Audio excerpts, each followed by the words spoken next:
క్రీస్తుతో ప్రతిదినం కార్యక్రమాన్ని వీక్షిస్తున్నాం. ప్రతి ఒక్కరికి ప్రభువైన యేసుక్రీస్తు నామములో వందనములు. ఈరోజు దేవుడు మనతో మాట్లాడుతున్న మాట ఏమిటనగా, ఆదికాండము 3వ అధ్యాయం 8వ వచనం మనం చూసినట్లయితే, దేవుడైన యెహోవా స్వరమును విని దేవుడైన యెహోవా ఎదుటికి రాకుండా తోట చెట్ల మధ్యను దాగుకొనగా. యొక్క సమయంలో మనం చూసినట్లయితే, ఆదాము అవ్వలు చేయవద్దన్న పని చేసి దేవుడు పిలుస్తున్నట్లయితే వారు రాకుండా చెట్లు దాక్కున్నారనమాట. దేవుడికి తెలియదు అనుకున్నారా? దేవునికి తెలిస్తే ఏ స్థలంలో ఉన్నారు, ఏ స్థితిలో ఉన్నారని దేవునికి తెలుసు అనమాట.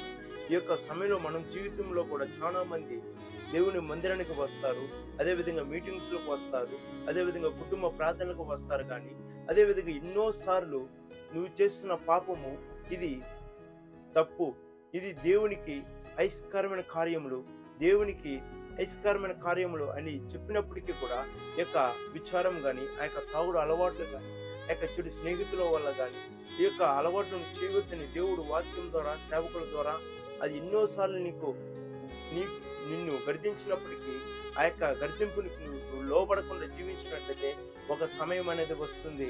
ఆ యొక్క సమయంలో నువ్వు పశ్చాత్తాపం కలిగినప్పటికీ కూడా నువ్వు ఏమి చేయలేవు. సహోదరి సహోదరుడా, ఈ క్షణమందే దేవుని మాట వింటున్నావు.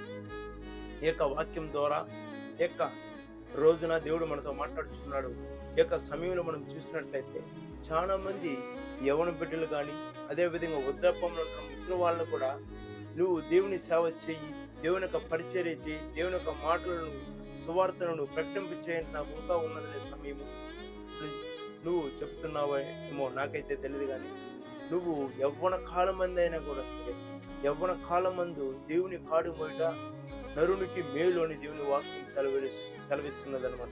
ఈ యొక్క సమయంలో ఈ యొక్క మాటలు వింటున్న ప్రతి ఒక్కరూ కూడా దేవునికి మాటలను ఎప్పుడైతే ఈ యొక్క సేవకులు కానీ, అదేవిధంగా ఒక సహోదరులతో కానీ, ఒక తల్లితో కానీ, ఒక తండ్రితో కానీ, చాలా మందితో దేవుడు నిన్ను హెచ్చరించి ఉన్నాడేమో నాకైతే తెలియదు. కానీ ఈ యొక్క మాటలు వింటున్నావు, ఇదే మాటలు నువ్వు సేవకుల ద్వారాను దేవుని మందిరంలో కూడా నువ్వు వింటున్నావేమో నాకైతే తెలియదు. కానీ ప్రతి ఒక్కరూ కూడా దేవుని యొక్క మాటలకి, దేవుని యొక్క చిత్తానికి లోబడి జీవించాలి.